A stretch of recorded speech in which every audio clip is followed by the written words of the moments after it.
పార్వతీపురం మన్యం జిల్లా కేంద్రంలోని బీసీ బాలికల వసతి గృహం శిథిలావస్థకు చేరుకుంది.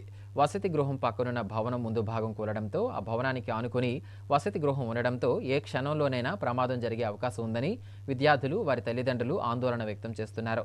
సొంత భవనం లేక గత కొన్నేళ్లుగా బాలికల వసతి గృహాన్ని అద్దె భవనంలో నిర్వహిస్తున్నారు. భవనం పాతది కావడంతో పెచ్చులు ఊడుతోంది. వసతి గృహంలో 32 మంది విద్యార్థులు ఉండగా ఏ క్షణంలో భవనం కూలిపోతుందో అని విద్యార్థులు ప్రాణాలు అరచేతిలో పెట్టుకుని కాలం వెల్లదీస్తున్నారు.